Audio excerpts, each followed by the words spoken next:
Професор Йордан Янкулов е един от доайените на българската наука за лечебни растения. Той се занимава над 60 години с ароматни растения. Доктор е на биологическите науки. Вие сте написали и книга за култивиране и използване на левзеята. Разкажете ни повече къде расте, какви са неговите специфични особености и за какво помага. Левзеята е ендемит за Сибир. Използва се кореновата система, съдържа голям химически състав. Тя е богата на егдистерони, не само корени, тя е надземната част. А егдистерона е главната стимулираща действащо на организма съставка. Препаратите на левзеята подобряват умствената и физическата дейност на организма, създават сила на организма. Но преди всичко, препаратите на левзеята са имунорегулатори. Затова всеки, който има в себе си веществото от левзеята, е бодър, здрав, работоспособен и мисли добре. Значи левзеята се препоръчва и като мощно средство при слаб имунитет и за възстановяване след прекарани болести. Ако нещо ние, смъртните, трябва да се поклоним, това не е Господ. Това не е природата. За нас имунната система е Господ. Тя регулира цялата наша дейност. А левзеята прави по-борбена имунната система. Омекотява действието на външните фактори. Дали ще бъдат болести, дали ще бъдат физически фактори. Ги омекотява, за да може имунната система да реагира, да ги уравновесява. Затова комбинацията при болните от рак трябва да взимат и този препарат, не само лекуващия, за да може имунната система да бъде подтикната, да бъде борбена, да се справи с заболяването. А какво е влиянието на левзея върху психиката на човека? Действа се на централната нервна система, подобрява се нейната дейност, стимулира се нейната дейност, действа добре срещу депресиите, които са съвременни явления в нашия живот. Чувството, че си здрав, че си силен, че мислиш добре, че си сигурен в живота, се повишава. Това налага по логика, че левзеята трябва да присъства при болни и при здрави хора. Вярно ли е, че левзеята действа като естествен анабол, на който се дължат високите постижения на някои спортисти? Доказано е от начина на живот при спортистите, които са взимали левзея. Подобрява дейността на мускулната система, прави устойчива и силна. Когато се изкачва Еверест, тя е давана на алпинисти, там се вижда, че тия, които взимат левзея, са по-издръжливи, по-силни и се справят с неблагоприятните външни условия. Ние на съвременните на явлението борбата срещу допинга. Същия ефект се получава на способността, на силата, на пъргавината, на умът в спорта с препаратите на левзея, без да са допинг.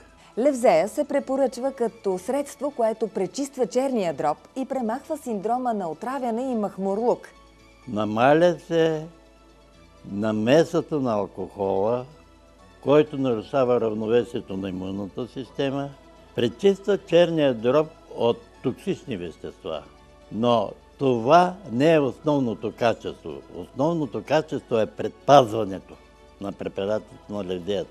Растението левзея е популярно още от древността като афродизиак, който се справя с мъжката импотентност и повишава либидото. Малко е неточно, защото казвате само с мъжката импотентност. Той действа на нагона, на нашия род, мъжете и жените, не само на мъжете. Но как се открива? В Сибир елените са започнали да търсят между цялата флора там и намират корените на левзеята, които има егдистерони, за да могат да бъдат в форма през пролета, при разгонния период и когато са изтощени. От тук, какво да кажем за хората, които са изтощени? Значи препоръчаме не на старите, а на всички. Професоре, вие сте на 85 години и сте във форма, на която биха завидели доста хора. Можем ли да кажем, че левзеята е еликсир на младостта? Еликсир на младостта е обобщаващо понятие. Ако вие имате ненормален живот и взимате левзе, няма да се оправите.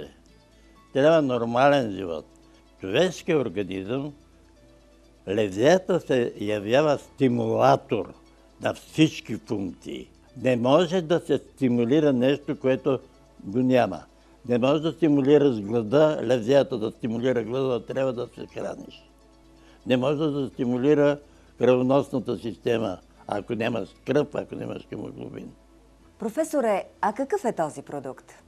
Това е препарата левзея. В този препарат е сложено активното вещество егдистерон, а егдистерона е главната стимулираща, действаща на организма съставка, което значи в малък обем препарата е с много засилена сила на действие, стимулиране, тонизиране.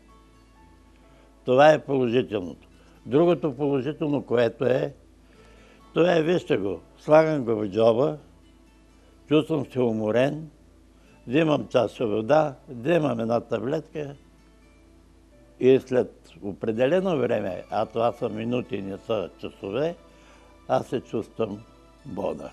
А кои хора трябва да вземат този продукт? Когато в момента е тежък, натоварване, умствена дейност, физическа дейност, тогава се взима. Другото, хората, които са преболедували, когато болестта е потиснала самочувствието, здравето, тогава левзеята ободрява и дава здраве. Бързо възстановява организма. Затова, когато ми дадете въпроса, кой да го взима, вие си решавате. Можеш еднократно да го взимаш, но искаш да бъдеш винаги бодър, ще го взимаш всеки ден. Левзе ще намерите в аптеките. Предлага се под формата на течен екстракт и таблети. Телефон за информация и поръчки 02 978 40 00. Цена за опаковка 11 лева.